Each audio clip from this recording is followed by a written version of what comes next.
Well, hello there. I am Kimberly Hayes Muka, And I'm Amanda Day, and you're listening to the Fundraising Heyday podcast where we cover the how-tos of grants and fundraising.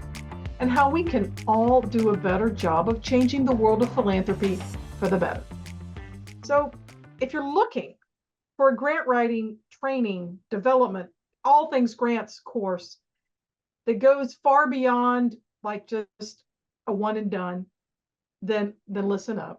Amanda and I have the thing for you. It's called the Grants Lab. And we counted up all of the hours involved in this. And it's about 27 total when you include instruction, right? The Yep. how-tos and instruction. But we wanted to go beyond that. What we wanted to do is to make the thing we wish we had had when we got started, those many years ago. Mm-hmm. So it's instruction, right? Delivered by yours truly's, because it's two of us. Yes. Um, 2 hours of one-on-one coaching calls, feedback on a previously written grant, kind of like a grant audit, but like written feedback, looking at the strengths, the weaknesses, and places to grow. And then going through and developing of the basic components of a proposal, like a larger scale proposal around a program or project that is the thing in your organization that most needs funding. It can be, you could be in any nonprofit kind of organization, right? It could be Yep. human services, hospitals, universities. The same approach will also work super well for local governments, where you might have different departments and sectors that could be looking for that kind of work. So what we're doing is rolling out this kind of work in cohorts. So then you'll be with other people that are doing the same kind of thing. So you won't have that you are not alone. Actually, you will have the you are not alone feeling because you won't be alone. Let me just violate the copyright and mess that up. So so we're limiting each cohort to just 10. So 10 agencies, right? Yep. So that you can start building a collaborative network, maybe, or a place where you can just ask questions and learn and share and grow together after the grants lab ends, the instruction and coaching part of it. So we're just really excited about this, and we wanted to let you know here first. We'll be rolling out over the next year. Now we're recording this in 2024. Mm-hmm. So we'll probably be doing this for years to come. But Amanda, what else do I need to tell the folks? Yeah. I just say that this is Kimberly and I, when we were trying to figure this out, we were like, what do we wish we had when we Yeah, earlier in our career? And not even saying you have to be a newbie for this, but like I would have appreciated this when I was 5 years into my career because I still hadn't found something that was in depth. So if you want to check out the details, you want to go ahead and sign up for our first time through, just mosey on over to our website, heydayservices.com. At the top, one of the links will say like work with us or training services. Just click on that and you'll find everything you need to know. see you there. So we are absolutely thrilled that SNF Writing Solutions is our podcast sponsor for the second half of 2024, season 7, if you can believe it. Founder and CEO Stacy Fitzsimmons, a self-proclaimed data geek, is a seasoned grant pro who's raised and managed hundreds of millions of dollars. She's a certified compression planner, and she has broad management experience across a lot of different industries like restaurants, retail, technology, healthcare, nonprofits, the arts, and state government. She is sharing her decades of experience bit by bit with us, so take a listen. Stacy, can you explain what a decision matrix is for our listeners? Oh, of course I can. So, matrix is a tool that you have that you use in order to help your organization make better, hopefully faster decisions that are evidence-based or driven by data that your organization has. It's also driven by the priorities that your organization has. So, and I usually use the go, no go example when we're talking about these. And that is, what is important to your organization in order to make that go, no go decision? How much time you have to write the proposal, whether or not it's mission driven, and taking the guesswork out of making that go, no go decision, but actually qualifying it, quantifying it, and making it just so that you have some basis for your decision and you move beyond just the sure we can go after it kind of mentality. So it might get you a few more no's than what you're used to, which for some of us might not be a bad thing, but it also supports your yeses. To find out more about Stacy Fitzsimmons and her incredible team at SNF Writing Solutions, visit snfwritingsolutions.com. If you want the tools and resources to up your organization's grant game, check out their services provided page and reach out to them today. So every Tuesday, the Grant Professionals Association releases their grant newsletter. And last year, there was a post where the main blog was entitled Disrupting the Development Hierarchy. I read it and I immediately forwarded it to Kimberly and I was like, I need to meet this lady and I want her on the podcast. So let's figure this out. It's true. So today, Yeah, months later, today we're thrilled to be joined by Laura Chynoweth, founder and CEO of Granted Fundraising Consultants. And if you're watching on YouTube, I'm just going to be looking down because I want to get everything right because she's done a lot of cool things. So hold on, here we go. So backed by 12 years experience in nonprofit development and 15 in communications. And I'm sure she must have started when she was 5 years old because anyway. Laura founded her firm in 2014. So she approaches all work through the lens gained from previous development roles at Girl Scouts of Utah, Utah Film Center, and Sundance Institute. She's passionate about disrupting inequitable grant-making practices. Woohoo! And continually leads her team in the development of programs to address them. Laura strives to stay abreast of evolving best practices in the fundraising field and obtained her CFRE certification in 2019, and that's from the Association of Fundraising Professionals, and her GPC from through an affiliation with the Grant Professionals Association. It's Grant Professional Certified, so she got that in 2024. There's more. She currently serves on the boards for Pacific Whale Foundation and the Association of Fundraising Professionals Utah chapter, and regularly serves as a grant reviewer for the National Endowment of the Arts, Utah Division of Arts and Museums, and the Utah State Library Division, once again cementing our role in bringing people onto the podcast that just do very little and don't know anything. Okay. No, I'm kidding. Y'all just heard me read all that and it's amazing. So Laura, welcome to Fundraising Heyday. Thank you so much. Thank you both for having me. I'm super excited to be here. Yay. Good to have you. So we always love hearing the grant origin stories because we've been surprised. There's some people who very early on knew they wanted to get into grants and fundraising. Most people kind of fell into it. We'd love to hear your story. How did you find your way into grants and fundraising? Yes, I am in the latter camp, which is, I think, the majority of people I meet are people who fell into it, didn't really realize it was a career path. My background is in the editorial world. I worked for a few magazines, got my degree in writing, and then I also went on to get a master's in linguistics. So really just in love with language in all its forms, spoken, written, whatever. So really just kind of all over the place with that background. But, just trying to channel all of those skills into a career where I could use my writing for good. And so, of course, yes, I fell into a role as a grant writer for Girl Scouts of Utah. And I have to be honest, being unfamiliar with what grant writers did, I just thought, I'm going to give this a try. It sounds pretty boring, but yeah, fair, right?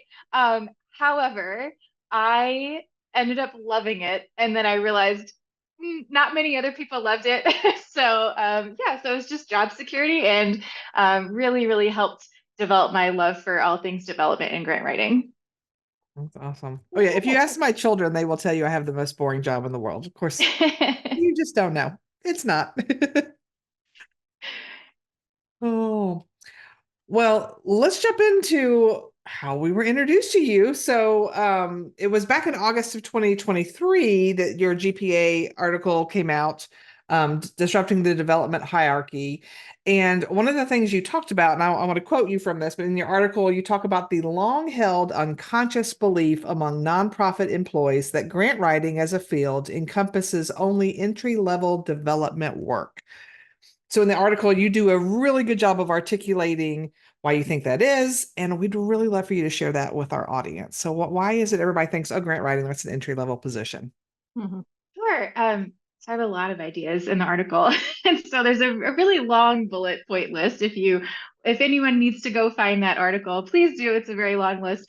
I think the impetus for writing this article was that I start out the article with this sort of embellished story, but definitely something that did happen to me as I was helping plan a fundraising conference. And I think I heard the twig snap in my head. And I was like, okay, that's it. I can't handle it anymore. And so it was kind of the whole reason I was writing this article was I feel like here are my feelings about what's happening. I wonder if anybody else feels the same way. And just the response to the article, the comments that I've gotten saying, "Oh my gosh, yes, I've experienced the same thing," all this stuff, it's pretty validating. Yes. And so selfishly, I was like, "Oh, good, okay, other people are feeling this way." Yeah, and so some thoughts, like I said, it's kind of a long list, but the things what I've gathered from those experiences that I've had that have made me feel sort of less than other development professionals. There's this there's the writer stereotype. So making it seem like, all of us grant writers are just at our computers in a little dark room and don't send us out into the world to talk to any funders because Yep. we can't do it. So there's that writer stereotype going on. There's also oh, well, grants are easy because there's a pot of money already. So you really don't have to work that hard to get it. That sort of perception as opposed to somebody going out and soliciting a major donor for a major gift, that sort of thing. So I think it's seen as more straightforward, I guess. Little do they know, it is not. um, and there's just this thought of, grant writing is not a form of fundraising. I think that, I don't think I said this in the article, but I think that there's another, I think some people form these assumptions based on, there are these grant writing offices at institutes of higher education, for example, that, yes, they hire people whose title is grant writer. They might not be doing the same job as a grant writer who's working for like a consulting agency like mine, or a grant writer who's working at a nonprofit organization, who is, the latter two are sort of dedicated to, okay, I have to, here's this program or project that I'm going to fundraise for and find this grant funding for. I have a goal. Grant writers oh gosh, I'm blanking on the term of what the offices are. Oh, the Office of Advancement? Not Office of Advancement. It's sponsored projects. If they Sponsored have a sponsored projects or sponsored programs office, a lot of times those grant writers, they do a great job of making sure the boxes are checked and the grant is submitted, and grammatically everything's looking good and everything. It's not quite the same thing. Nope. And so I think a lot of times folks may be most familiar with that sort of definition of what a grant writer is, and so it's sort of contributes to their assumption that, okay, we just fill out the paperwork and get Yeah. that submitted, and that's kind of, someone else kind of has the big idea and we just submit the paperwork kind of thing. And so not realizing what all the steps are that go into that. And like I said, there's that huge long list. And so and in that, going back to the Office of Sponsored Programs, I just think that contributes to folks not really seeing grant writers as quote fundraisers. Yeah. Well, and it's amazing to me. I don't know how many times I've had someone who was like, "Hey, I think I want to do what you do. Could you take me to lunch and talk about your job?" I'm like, "Yes, in 1 hour, I can explain it all to you, and you'll be good to go. You'll be raking in the dough, right?" So, Not I insulting at all. Not insulting at all. no. I take it a lot of times I tell people I feel like a lawyer or a nurse must feel at a party when you say you're a grant writer and they Yes. say, "Oh, I have a thing. I need money. Can you help me?" Or Yeah. or I want to be, And I want so to have my own nonprofit. You could help me get a grant, right? And I'm like, no, no, I can't. No. right, right. There's a lot of work that goes into that. The nurse at the party doesn't want to look at your rash. The lawyer at the party doesn't want to talk to you about your legal troubles with your renter or whatever's going on. Same kind of thing with grant writers. It's like, yeah, I love my job. But it's, there's a lot that goes into it. It's not just, yes, I can go out and get you $1 million, that sort of thing. Hmm. I think the favorite question I've ever gotten is someone was like, "Could you just get me like $1 million a year for life?" I'm like, "Yes, that's a thing." And I haven't done it for myself because, yeah, that'd be boring. Does But it just want to serve others? I don't even know how yeah, it, wow, I okay. don't know. Yeah, people don't. They Um, weren't they weren't being serious. They couldn't have been being serious. I it mean, was someone on a plane. That's the worst question when you're headed to something work I related just plane. lie. I say I train people. And I don't, you know me, I don't talk to people on planes. I'm 100% not here for that. I'll talk to my husband. I'm like, I'll say hi, and I always have the window seat, so you don't even have to talk to me. So that's just, There you go. Um, introverts flying high. I will say too, we will put the link to that article in our show notes, so that way if you want to go back and read it and see all the laundry list of reasons why. But I think those are definitely some good ones of why folks just don't understand. Well, and I think there is just, even outside of nonprofit world, because I started in local government, the thought that like there's money out there for everything and you just go get it and it's not that complicated. And I'll never forget the first time a council member walked into my office. I think he was lost. It wasn't even like he was looking for me. And I had my whiteboard that just had all my deadlines on it and all my report deadlines and all this. And he was looking at that. And he's like, "Man, I don't think I realized how busy you are."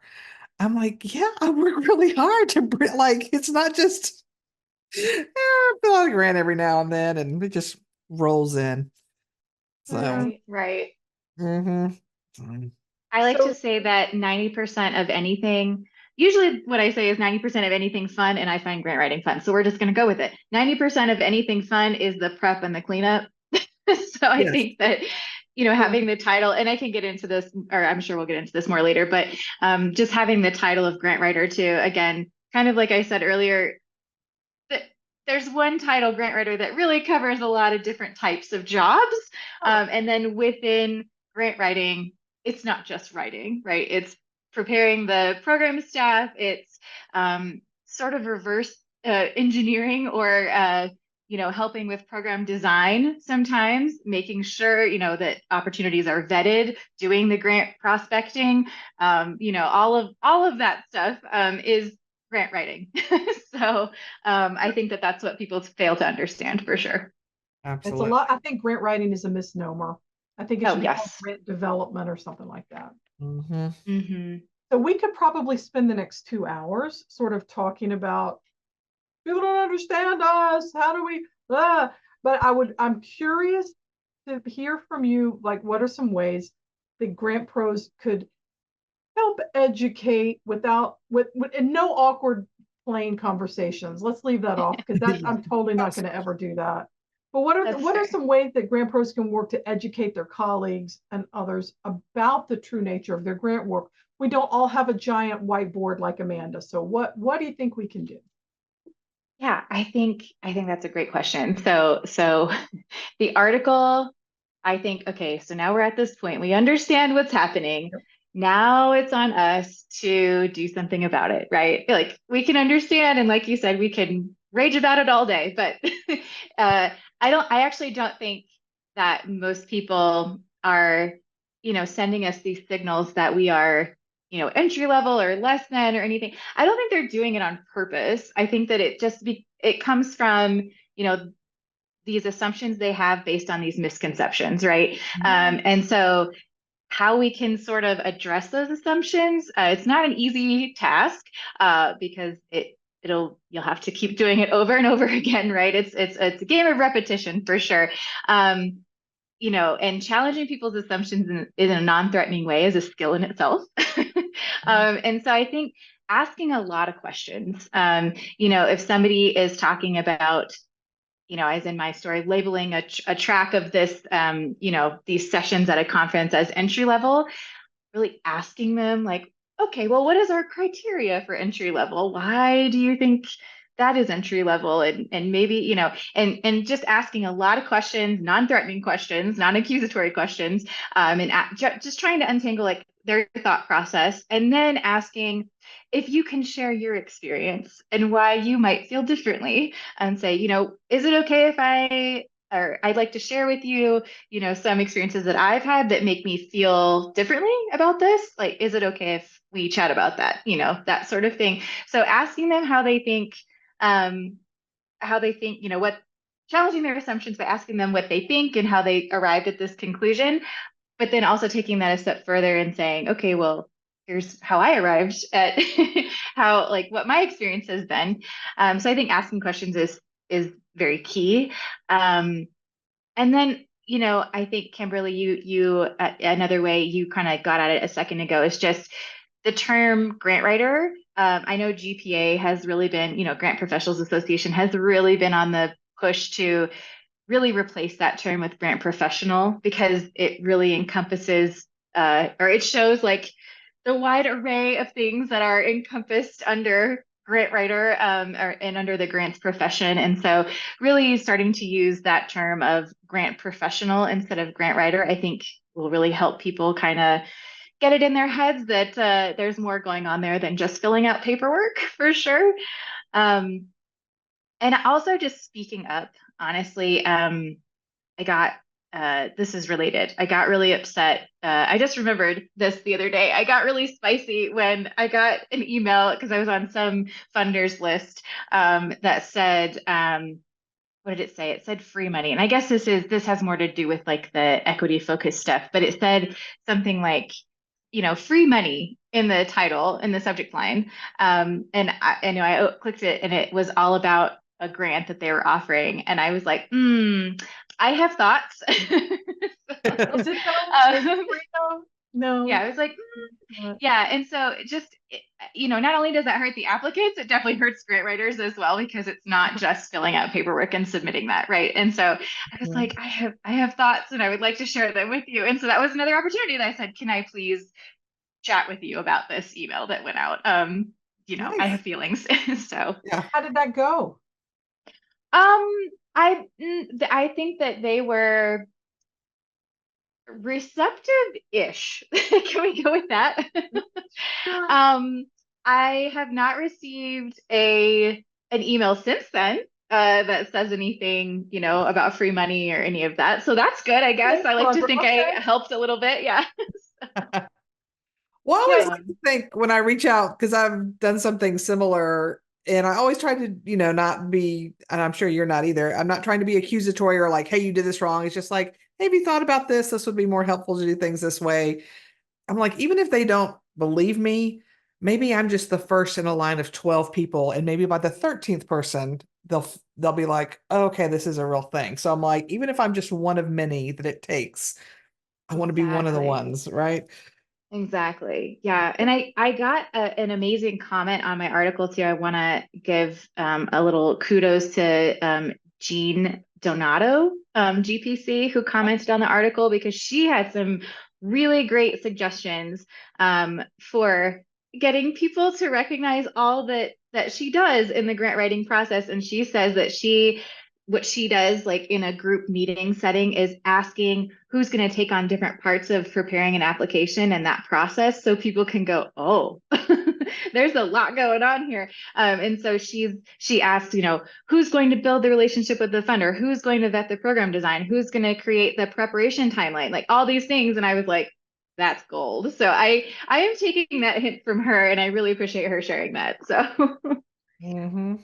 I think it's so important to um, even if they're not there, people aren't doing an equal amount of work, but like you said, to share that work. And one thing that I've done, and I know that Amanda has done too, is if I'm working in an organization, we want a team. And even as an employee, I was like, okay, let's have a program person and the finance person and me, and let's just sit down and go through all this, and let's, and you're right. When it's like, then they talk to each other, and then even even if even if it was just filling out paperwork, it's extraordinarily complex paperwork that has to be completed with the full information. So do you know? So it's, I mean, Yeah. even if you want to say it's just filling it out, it's like it's um it's not like I was thinking about. I got a passport recently. That's documentation that you have to fill out, and then you have to get a picture and pay a bunch of money and do whatever. But you still have to get everything right. Everything has to be done in a certain way, and you still have to allow time. So I mean, anyone who's ever had to deal with an insurance company on claims, I mean, when you get down to it, it's like, it's still, even if that was all it was, that's still a big job. There's still a lot of Right. things to it, and there's still a lot of information that's often missing that must be highly specific for grants, as you know. But yeah, Right.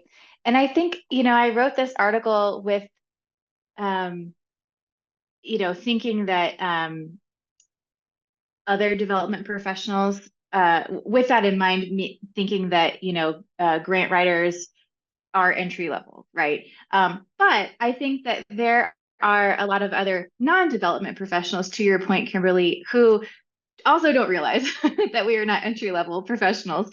And so that's why, like, with my team, we always have that kickoff meeting. If we yeah, get it, well, once we're going to apply for a grant, we have a kickoff meeting and we're like, okay, who's doing what and that sort of thing. And kind of taking a note from Jean's suggestion there, and getting all the relevant people in the same call.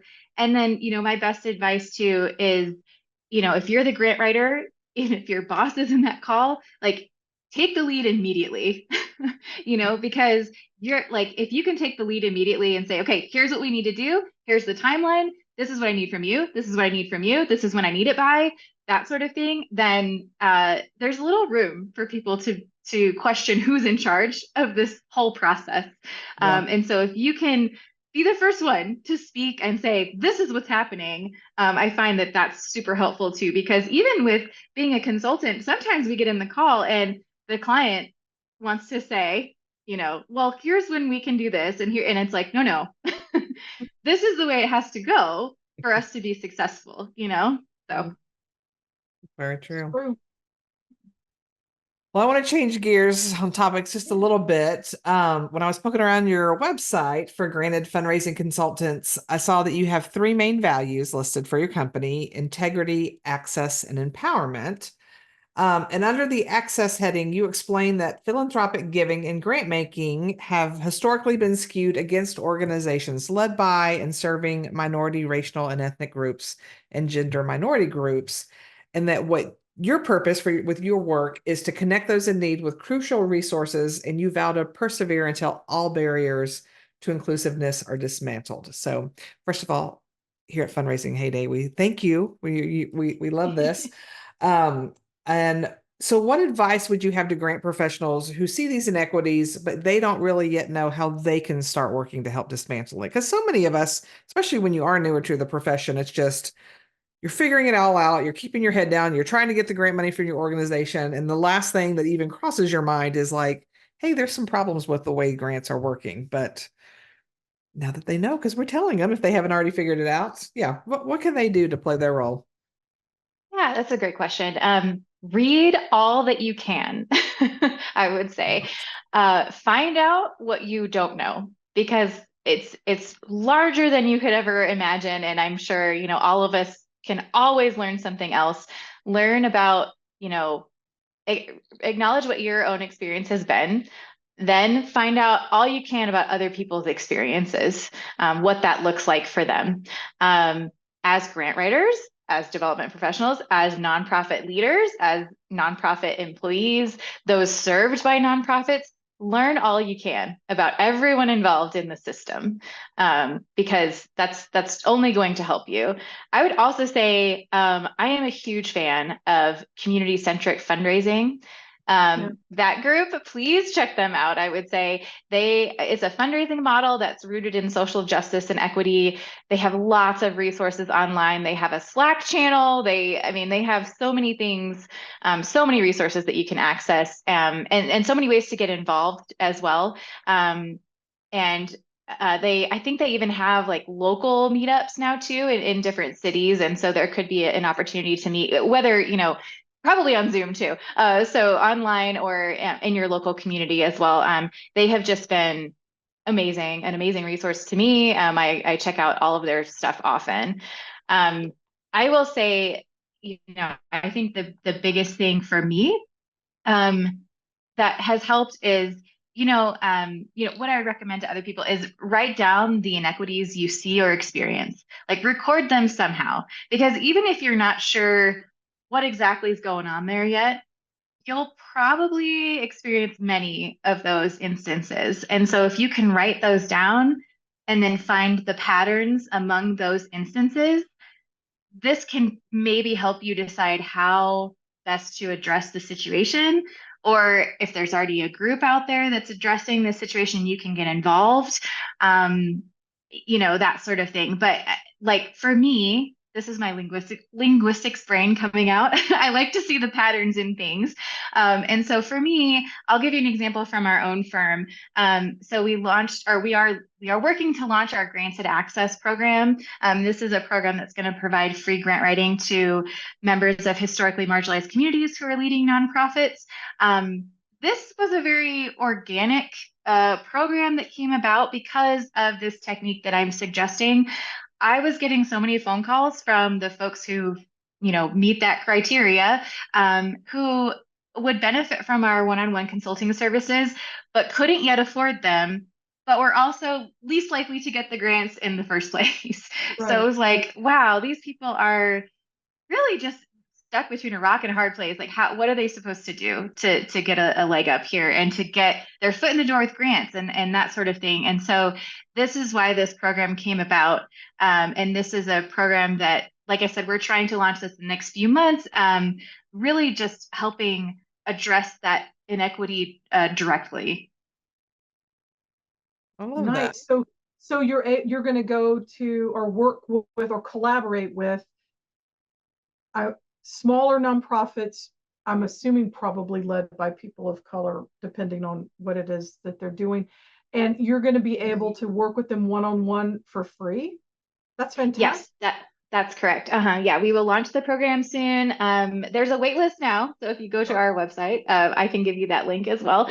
I know that we're going to wrap up and talk about the website and that sort of thing, but I can give you that link so people can sign up for that wait list. But yeah, we're currently fundraising for that program. It's a fiscally sponsored program, so it's very meta for me.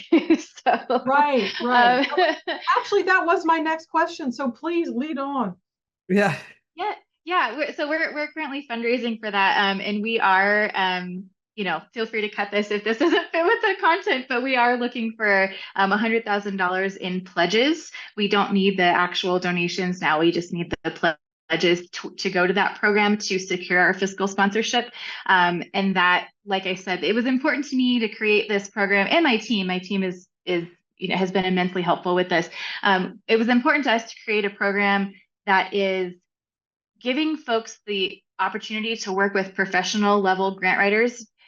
Because again, I think a lot of times what happens is like, here's a college student, they're just learning to write grants. They can work for you for free or for very little. And it's like, okay, but that still that's not quite what we need, that sort of thing. So that's why it's important to us to offer this program with our professional team, giving folks some sort of choice in who they work with on our team, and really giving them those resources that they need. And some of it is going to be I will acknowledge some of it will be learning to fish, and some of it will be let us fish for you, because not everybody needs to learn to fish, right? Sometimes you just need somebody to write the grant for you while you're busy running your nonprofit. So part of it will be training, part of it will be we complete the task for you, that sort of thing. That's nice. Wow. Well, Kimberly, I just that picture of, because I was in the Peace Corps and that was the whole thing, teach a man to fish. And the language was what it was back in the 90s. But it's like teach a person to fish, and they'll feed themselves. But it's also like, or they could find other work, and then there'd be this whole like fishing industry. Because if everybody had a boat, nobody could really get out on the water. So just thanks for going with me on that little journey of metaphors. But Yeah. that's are you thinking of approaching foundations? I know this opens up a whole thing. It's like, y'all are making this so complicated. Why not pay to have people do your complex grants so you'll get good stuff? I was just curious. And you don't have to Yeah. be comfortable. No, that's a great question. No, I am so excited with this program. I'm glad somebody is interested in it. So that's great. We've approached a few foundations.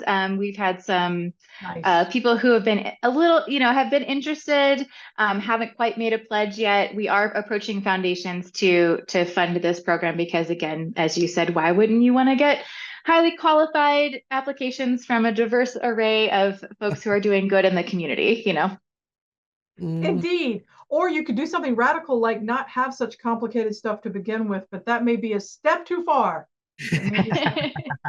Right. Well, and honestly, I think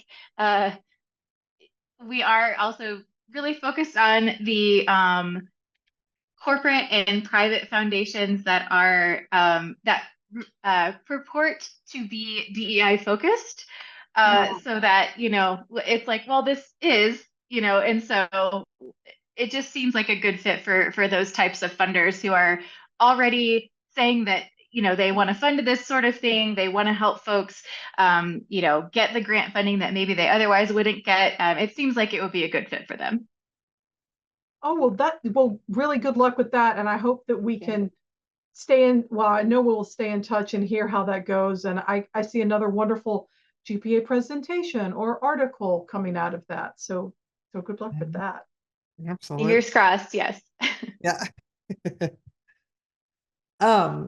So I want to move on to something I found fascinating on your website with your bio. Your bio ends with a statement that you, and let's make sure I pronounce this correctly, you have synesthesia. Did I do it justice there? Perfect Yes. pronunciation. And as such, you provide all work drafts to clients in blue, but then the final draft is in a black font. So after researching this word, I realized, even though I'd never heard of it, I have heard of what it is, but I'm sure there are plenty of people going, what are you talking about? So would you be willing to share? Just educate us on something new here? Sure.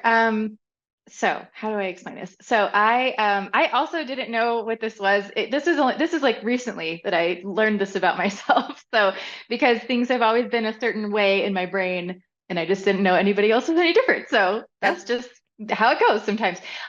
So there's all these different types of synesthesia, and basically your brain. I apologize to all the scientists out there, but your brain is making like associates one thing with another that normally these things don't go together. So I even have a little video that maybe you can put in your show notes for people. But I will. yeah, and I think even in the video, it's like, you associate the sound of a bell with the color purple, or you associate a certain word with a flavor or something like that. And this connection is always there. It's not broken. It's not because it's not because of an experience you had early on in life or anything like that. Mine is grapheme color synesthesia. So to me, numbers and letters all have assigned colors. Even words sometimes when they're together kind of give off a color. And so for me, for example, like sixes and sevens are kind of hard because they're both green. If that makes sense. Yeah. So sometimes when I'm writing a certain date, it kind of messes with me if I can't quite remember what color the month is, that sort of thing. Yeah. And so it's a really strange thing. But I noticed in writing, so I noticed this trend in college, but didn't realize there was a name for it. I noticed that black font was very loud to me, very loud, a lot of colors going on, even though it's black font. It was just, for whatever reason, if I'm typing in black font, it was like all the colors of the numbers and the letters are just jumping out at me and very loud and busy.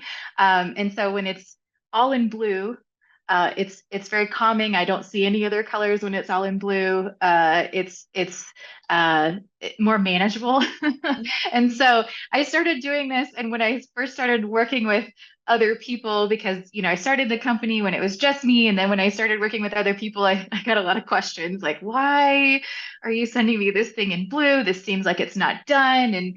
And why would you send me a draft that's not done, and that sort of thing. And it's like, well, I actually didn't realize it was in blue because I don't see it anymore. you know Yeah. and so now it's just kind of a policy, and so I have a great team who is very understanding, very accommodating. I don't think they notice the blue now anymore either. And so we just work internally with blue, and we just know that that is a step, before you send it to the final version to your client. They know they're going to get a blue version, and actually that helps them know that that's not the final. And then their final version goes to them in black. So yeah, so that's kind of where that came about. So it's not, if I understand it correctly, then it's not tied to any sensory memory. It's just the way you process letters and numbers. Yeah, I have asked doctors before, like maybe maybe I had an alphabet puzzle that had, and they were like, a lot of people ask that, and that's not what happened. Okay. So, Right on. so I was like, huh, okay, interesting. Yeah. Yeah. Well, so now everybody is all wanting to go to your website and watch the video. We'll put it So in our show notes too, so you can find it there, because I watched it, and it perfectly described, because you've got your thing, but it's for other people. You're right, it's different things. So sometimes it's certain words make them think of a certain taste or things like that, and so it's Yeah. fascinating. But fascinating. it is. But also, I think it's just a great lesson of, no matter, we all have a certain way we need to work, and there's nothing wrong with figuring out what that is and making our own accommodations to Yeah. be able to successfully work. Whether it's, I need, like Kimberly and I, when we do the podcast, we do all of our notes in 18-point font, because we want to make sure we're not constantly looking down at things, Yeah. and we can see it very easily. And so I don't see that necessarily as any different, just figuring out what works for Yeah. you. Just figuring out what works.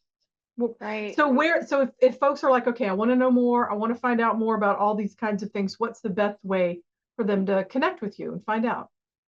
Sure. So I'll give you a couple of links. Or handles and a link. So our Instagram handle is at Granted Funds. And then you can find me on LinkedIn, my personal page, or you can find us at Granted Fundraising Consultants. We update there a lot. And then also just grantedfundraising.com. You can find out about all the consulting services we do, trainings, the Granted Access program I was talking about. Sign up for the waitlist there. Yeah, and you can send me a note and schedule a time if you want to chat and all that good stuff. So, and see our team. Anything you want to know about us is there. Nice. Yes. Well, thanks so much for joining us today. We enjoyed it. Yeah, thank you so much. This was a great conversation, and just really appreciate you inviting me to be on your show. And your timing couldn't be better because a giant leaf blower has just started in the house across the street. So thanks for Well, podcast land.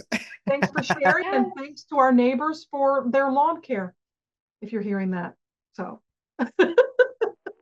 Thanks again to today's sponsor, SNF Writing Solutions.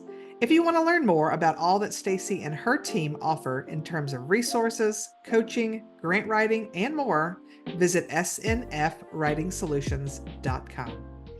So today we covered all kinds of good stuff and really some amazing new ideas, all about how to do what we say when we talk about in our intro, working through the world of grants and fundraising to change philanthropy for the better.